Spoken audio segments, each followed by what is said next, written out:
emoción!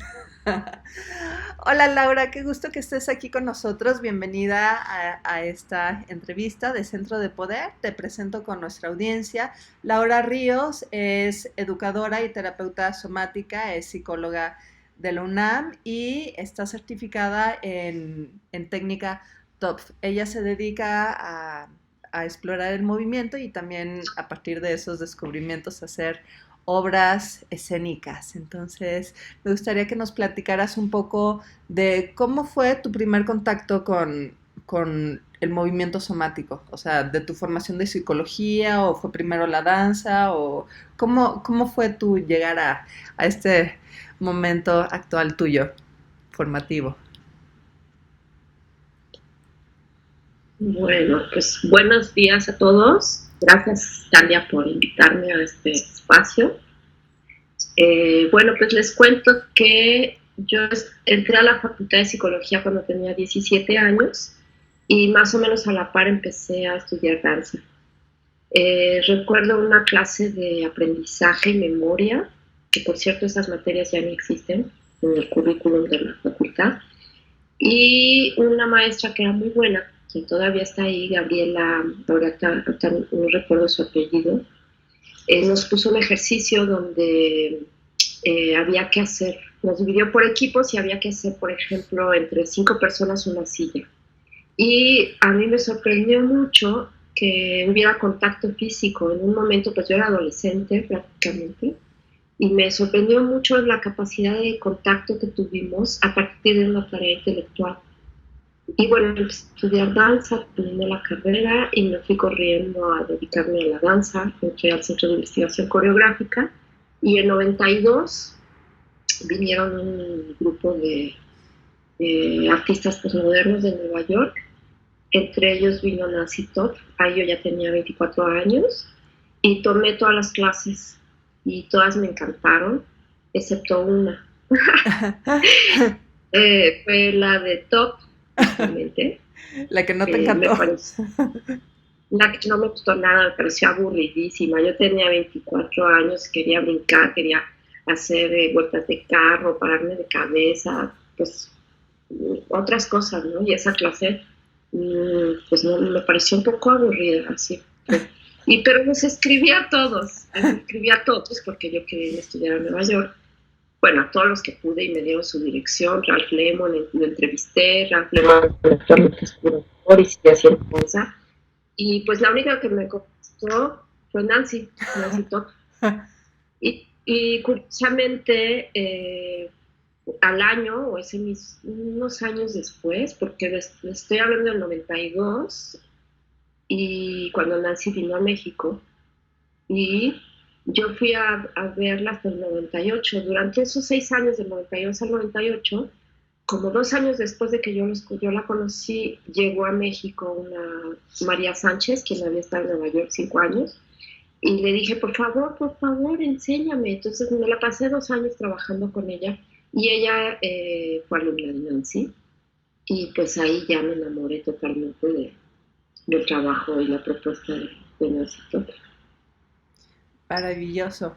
Platícanos, ¿cómo integras esto del movimiento somático con la creación escénica? O sea, ¿cómo entrenas tú? ¿De dónde sale una idea, una expresión?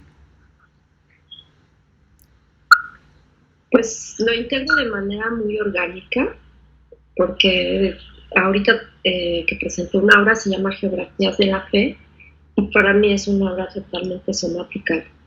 Durante mis clases, que he dado durante muchos años, 20 años quizás o más, no sé, un poquito más, hablo. Lo somático se aprende no por imitación, sino a través de la voz, de las sugerencias que da la voz. Y eso hago con el público también. Hablo y sugiero cosas. Y también he trabajado mucho con el papel, como parte de la retroalimentación que venga del cuerpo y no venga de la mente. Uso el papel como herramienta. También lo aprendí de Nancy. Y lo uso también para que pueda haber una retroalimentación de quienes asisten a los laboratorios o a los talleres, pero no desde la mente. Cuando yo aprendí la técnica, había siempre un momento como en el que podías hablar o podías decir algo. Eh, y a veces era bueno, o para mí era una sensación muy agradable, no tener que hablar y permitir que el cuerpo absorbiera la información. Entonces, en mi creación escénica, en esta última, también uso el papel y el papel ya lo uso de una manera pues más plástica tal vez. E invito a la gente que lo intervenga. Entonces, sí hay una cruce ahí con mi crecimiento dentro del medio del performance y la danza, pero sí hay una presencia somática también, como el valor que tiene el cuerpo para mí en la vida también está presente en la obra. Y, y por cuerpo se entiende ser, no solamente cuerpo, Cuerpo, sino ser. se entiende ser, ¿no? La integración del cuerpo y la mente y las emociones. Y eso es lo que está presente. ¿Cómo? Eso es lo que yo me he preguntado, porque esta obra no está hecha desde la mente, está hecha desde el cuerpo y de hecho el significado me lo regresa el público. Yo estoy descubriendo cosas de la obra que son tan obvias y yo no las había leído. Y pues como decía una maestra que tampoco recuerdo su nombre, soy malísima para los nombres, pero tomé un curso de radioteatro hace muchos años, 35 años, y ella decía que los caminos de la creación son misteriosos. Y mientras haya misterio, diría Ariel Gusick, pues todo va bien, ¿no? Todo va bien. Entonces, sí. Qué interesante que nos dices que viene más desde el cuerpo, de la mente. A veces se dice mente-cuerpo. ¿Qué piensas tú del orden? Mente-cuerpo, cuerpo-mente. ¿De dónde surge? ¿Qué? ¿Cómo es esa integración? ¿O están separados? ¿O son aspectos distintos del ser? ¿Cómo ves tú el asunto de cuerpo, mente, sentir?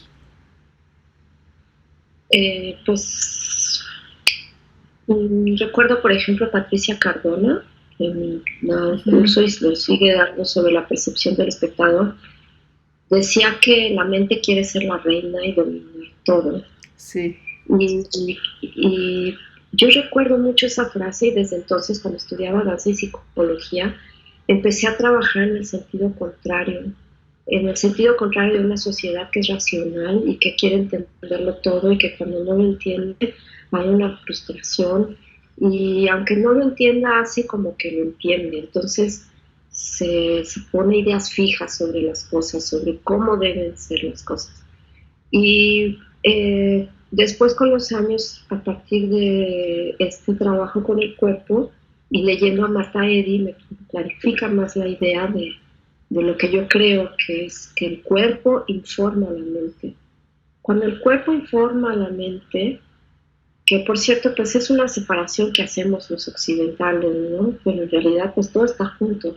La mente es cuerpo y el cuerpo es mente. Cuando yo estudié psicología, terminé la carrera y también algo de lo que pues rechacé de algún modo, de lo que huí, fue de pensar que las terapias se recibían a través de la mente. Entonces, cuando la gente me platicaba sus procesos, yo misma lo intenté, pensaba que no había ningún cambio porque no estaba en el cuerpo, el cambio solamente estaba en la cabeza.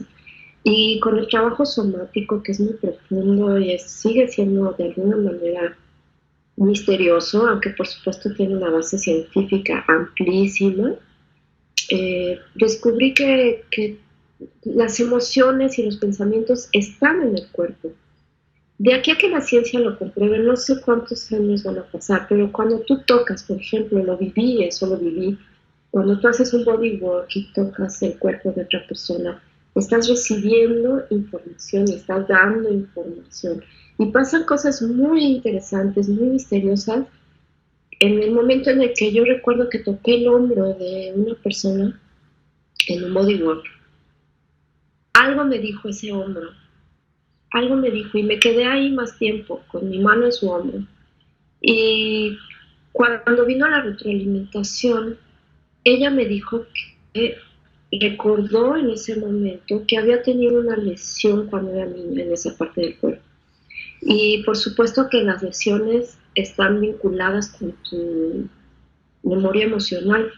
Entonces, pues se volvió como una especie de acto de fe porque pues, la ciencia aún no lo comprueba, pero es un hecho que el cuerpo tiene memoria y no es algo, lo hemos escuchado muchas veces, pero sucede. Y entonces cuando tú tocas el cuerpo de otra persona estás recibiendo esa información. Entonces, bueno, pues el cuerpo, y bueno, en la creación es muy evidente que el cuerpo informa la mente y no al revés, porque cuando es al revés, las técnicas normalmente quieren controlar el cuerpo. Se hablaba mucho cuando yo estudié danza de tenías que dominar tu instrumento, como si el cuerpo fuera un instrumento y tenías que dominarlo, esa era la idea, que lo dominaras. Y bajo esta perspectiva somática, la relación con el cuerpo, que se entiende por cuerpo el ser, donde se reúnen las emociones y pensamientos, las intuiciones, eh, no hay control del cuerpo, hay una escucha del cuerpo que es muy distinto, por concebir al cuerpo como para escucharlo y no para controlarlo o para dominarlo. Totalmente de acuerdo. ¿Cómo podrías tú expresar qué es lo somático? O sea, soma, ¿de dónde viene el término? Que es un poco o mucho de lo que acabas de compartirnos, pero en sí, o sea, ¿qué es lo que hace dentro de todo el espectro de las tecnologías corporales? ¿Qué son los elementos únicos del enfoque y de la perspectiva somática? Bueno, para eso sí les voy a leer tantito, porque este término surge de Thomas Hanna, quien fue un filósofo y practicó Feldenkrais en California, y él fue a las raíces griegas y encontró que la palabra soma se usa en Grecia, y es diferente al concepto de cuerpo. Cuando vivimos tenemos un cuerpo, y cuando morimos hay un cuerpo. Es un asunto, de hecho, que nos preocupa, qué hacer con ese cuerpo muerto. Pero soma muere cuando morimos, solo está presente cuando vivimos y tiene que ver con la habilidad de sabernos, de tener conciencia. El cuerpo vivo es un cuerpo consciente y hay cuerpos afines como sabiduría del cuerpo, salud interior, inteligencia celular, la experiencia cuerpo-mente. Esto que les acabo de decir lo dijo Marta Eddy, quien es una representante del mundo somático. Y bueno, hay ciertas características de lo somático.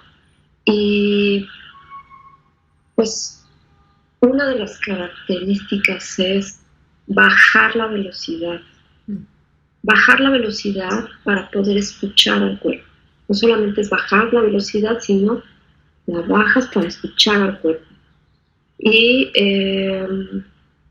pues hay varios elementos involucrados, la propiocepción, que es una escucha interior, es escuchar al cuerpo en el espacio, y la kinestesia, que es ubicarse en el espacio, en movimiento, como escucharse en movimiento. Eso más o menos es lo que rescata, ha dicho Marta Eddy. Acerca Pues sí, estoy totalmente de acuerdo. acuerdo con eso. Sí, soma como ser, o sea, no solo cuerpo. Y cuando dijiste de el soma es estar vivo y es estar consciente también. Entonces, eso como que me trae a la sensación de estar vivo en vida y no solo no muerto, ¿no? Porque luego puede uno caer como en una inercia de cotidianidad, de historias, de pasados, de narrativas, de ver seres, contextos sociales, donde pues ya parece uno como un hombre gris, autómata, este, de Michael Ende. y, y ahorita lo del soma, que está vivo, que está consciente, que es uno mismo, como este estado de vivacidad, de fervor, de creatividad, que tiene que ver con el misterio que platicábamos hace rato, de mientras hay misterio quiere decir que las cosas van bien, y creo que el misterio tiene que ver con ese estado al borde de la hora que da pie a la creatividad o a la creación o al movimiento mismo, o sea, no solo una inercia, sino un movimiento que es libre, que es deliberado. Eso, a eso me invitan tus palabras, a estas reflexiones. Me gustaría que nos contaras acerca del maravilloso músculo psoas del centro del cuerpo, que es un músculo casi mitológico que también toca lo místico, al menos en nuestro estudio de centro de poder. Ahí tenemos un esqueleto funcional que tiene como dos como pequeñas estolas como de plumas rositas en el centro del cuerpo, de sus lumbares. Y ahí está Calaco con sus dos cosas rosas y lo ven los alumnos, y ya por ahí después de un año que llevan tomando clases les digo, ah, sí, eso rosa es el psoas. Y a la vuelta de los años me he dado cuenta que de ver la imagen y de escucharlo, cuando por fin el cuerpo, bueno, cuando por fin la persona ha desarrollado ese nivel de escucha, de ritmo, pues como más orgánico, pueden llegar a sentir el psoas, pero es casi un, o sea, es como muy sutil y a la vez es como súper poderoso en mi experiencia. Y tú que eres experta en psoas y en el approach de la técnica top, me gustaría que nos platicaras acerca de este maravilloso músculo y de su experiencia. Pues sí, efectivamente el psoas es una clave de la técnica TOP. Nancy relacionó el psoas con todas las partes del sistema esquelético como un músculo hueso, es muscle bone, es un músculo que se considera como un hueso porque es un soporte muy importante en términos estructurales. Eh, Me pasó como lo que le ha pasado a algunos investigadores, por ahí escuché, decía Lynn Durán, creo que fue Doris Humphrey, de tanto explorar algo, pues llegas a un punto donde pues tienes problemas con esa parte, ¿no? Eh, cuando, cuando yo lo he enseñado durante muchos años, pensaba que, por ejemplo, el psoas no podía sentirse, tenías que imaginarlo, no podía haber alguna lesión importante porque es el músculo que te da soporte. Entonces, si tienes una lesión ahí, pues no podrías ni caminar, ¿no? Y con los años me he dado cuenta de que el psoas es más que un músculo de soporte. Es un mensajero, de, de pues recibe información y da información, y por supuesto tiene que ver con, por ejemplo, con las adrenales, que son las que te activan el miedo, y por supuesto que si se lesiona puedes tener psoitis, eh, puedes tenerlo desgarrado y eso por supuesto afecta tu postura, pero también pues le llaman el músculo del miedo, ¿no? El músculo que se activa o se contrae en situaciones de sobrevivencia o en situaciones emocionales. Claro que se puede contraer y claro que se puede lesionar. Es un músculo, pues para mí sigue siendo un misterio todavía de cómo dialogar con él sin abusar de él, ¿no? Ajá. Está relacionado con el diafragma, que es el centro del cuerpo también, está relacionado con la columna y toda esa parte central del cuerpo, pues es donde también para los japoneses, por ejemplo, está el hara, ¿no?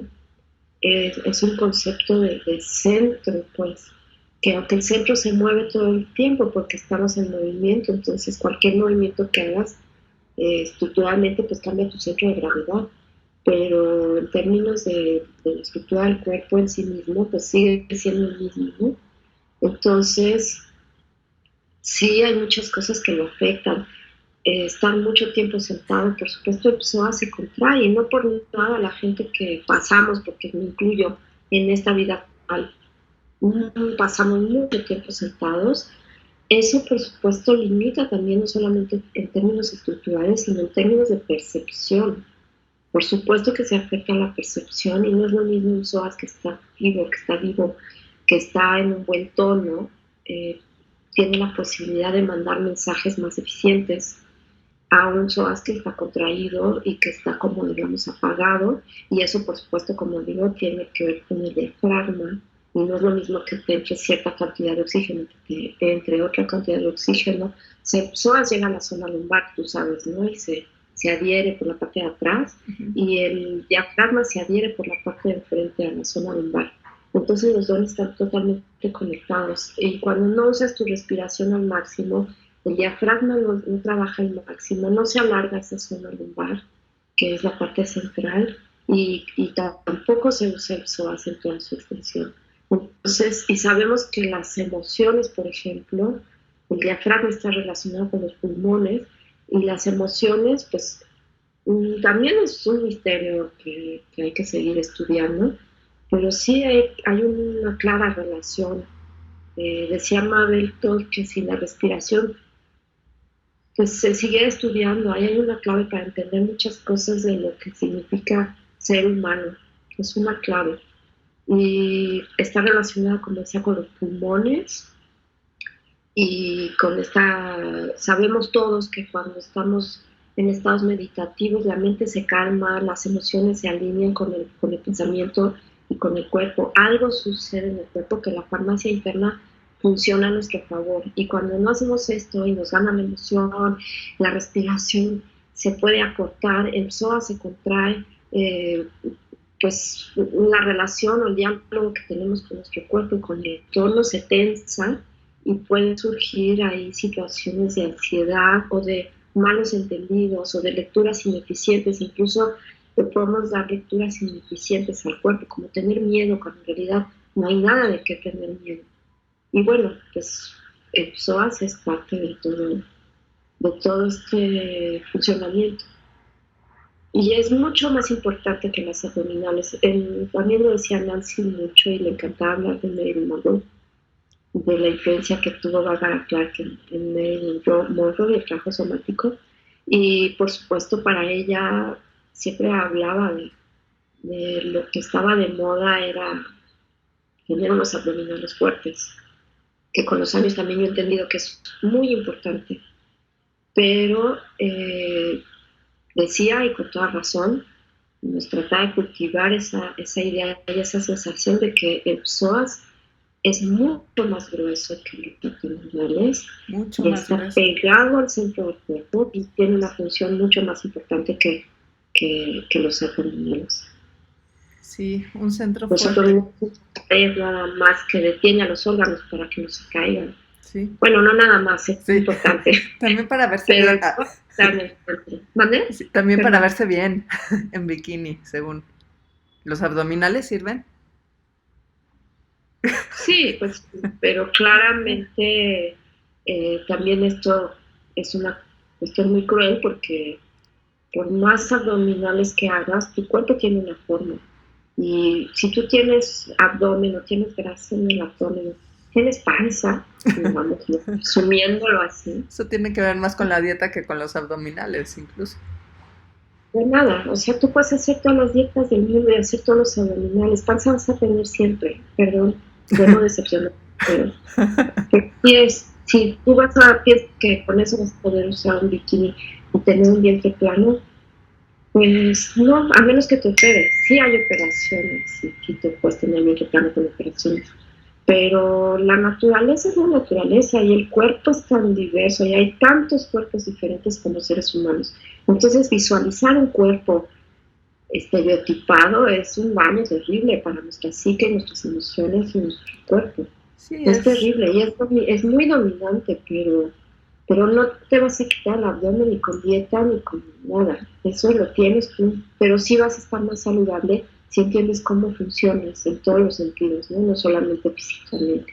Sí, estamos inmersos en varios estereotipos que tienen que ver con querer ser algo que nunca vas a poder ser, porque finalmente uno solo puede ser uno mismo. Y yo creo que aquí podemos tocar el trasfondo que tiene que ver, yo creo, más con la sensualidad y con el deseo y con el magnetismo, que yo creo que pocas personas lo incorporan y lo representan como la misma Marilyn Monroe.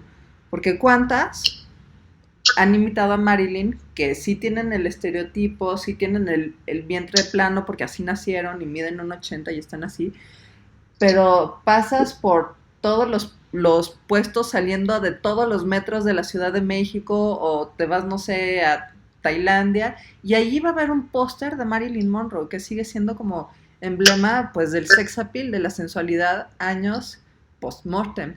Y eso me remite al SAS, porque ella no tenía vientre plano, era como gordita, tampoco tenía unas piernas perfectas, pero era tan ella que atrapaba y creo que eso tiene que ver con el conocimiento de sí. Y hablabas hace rato de dominar al cuerpo como esa onda también de estereotipo dancístico de métete en un molde. Y aquí, no sé, se me viene a la mente el dominio de uno mismo, pero no como una imposición, sino como una maestría y un conocimiento. Y me acuerdo que tú hablabas de Marilyn Monroe y de sus OAS y de su conexión con el centro de que pues ella te invitaba a ella misma a su centro. Entonces, como con una imagen de fortaleza, pero a la vez como de suavidad y magnetismo, que creo que... Sí, sí, y ahorita que mencionas esto recuerdo, bueno, hay algunas imágenes icónicas de Marilyn Monroe donde tiene la boca semiabierta, no está sonriendo, y Nancy cuando ponía esta cara de sonrisa decía, es que cuando tú sonríes así, los dientes parecen una barrera, no te invitan a entrar a ese cuerpo. Y al tener la mandíbula relajada, te invita a verla adentro. Y claro, ella tiene un talento natural. Cuando ella cruza las piernas, también decía Nancy que pues estaba trabajando con sus OAS. Y por supuesto que tenía un talento natural innegable. Pero hay algo que acabas de decir muy importante, que me remite cuando tú me preguntaste cómo creo a partir de lo somático. Y algo que se desarrolla con toda bajo esta perspectiva son las sensaciones. Las sensaciones es un mundo cada vez más invisible, podría decirlo, o existen todo el tiempo y somos seres emocionales y somos seres sensibles, pero el énfasis está en lo visual. Ahorita mismo estamos haciendo una entrevista virtual, que qué maravilla que existe la tecnología y podemos comunicarnos. Y hay algo que da información y recibe información que es insustituible hasta el momento, que es tocar, tocarse. En el momento que tú tocas a alguien, hay cambios químicos en el cuerpo. Y entonces ya no impera la cuestión visual. Cuando tú estás enfocado a la forma, a lo visual, a cómo se ve tu cuerpo, te pierdes de todo este universo maravilloso, sensible, que te permite como dar volumen a lo que estás percibiendo. Para mí bailar es percibir, y parte de mi propuesta escénica es abrir los sentidos del espectador. El espectador está invitado a tocar. En el momento que toca se derrumban prejuicios, porque ya no es la mente la que está dirigiendo ahí, ya no es lo visual tiene que ver con el cerebro alto, y el cerebro bajo, que tiene que ver con un instinto. En esta educación que tenemos, pues deja de desarrollarse muy pronto. Desde el momento en que entras a la escuela tienes que estar sentado con los brazos cruzados, no corres, no empujes, no grites, no te muevas de tu lugar. En ese momento empieza a bloquearse o empieza a cultivarse la razón, muy ajeno a lo que puedes sentir. Y no hay dispositivo de información más poderoso que el cuerpo. Pero también es muy interesante la manera en la que tocamos. Estamos acostumbrados a tocar solamente si va a haber un acto sexual. Y no sabemos que el tocar tiene una riqueza muy profunda. Y tiene, a través de las manos, que es el órgano, como digamos, y la piel, que es el órgano más grande del cuerpo, es que podemos percibir el mundo. Y nosotros como cultura tenemos la fortuna de que al menos no tenemos ese prejuicio cuando nos subimos al metro y tocamos otros cuerpos. y en ese momento estás recibiendo información, estás dando información. Cuando esta información la das con otro sentido, que no es sexual, que no es de que estamos luchando por un espacio vital, sino que estás dando esa información para el bienestar de la otra persona, el toque es muy simple, no es un masaje. Ahora ya estoy hablando del bodywork, que es una parte fundamental de estas aproximaciones somáticas, o hands-on body, donde tú estás dando información a ese cuerpo y no estás intentando cambiar nada. Y ese solamente tocar a otra persona ya resulta en un beneficio para las dos personas y para todo lo que está alrededor. Se genera una resonancia física, hay una vibración física esa resonancia se puede sentir en el espacio. Tú entras a un espacio y sabes si ese espacio te sientes bien, te sientes mal. Hay algo muy primitivo en esto.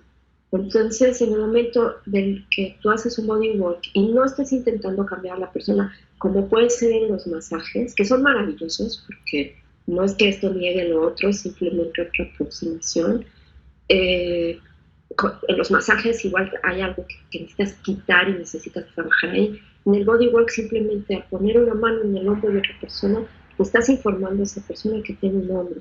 Y si ese hombro lo relacionas con el cráneo, estás informando que hay una relación entre el cráneo y el hombro.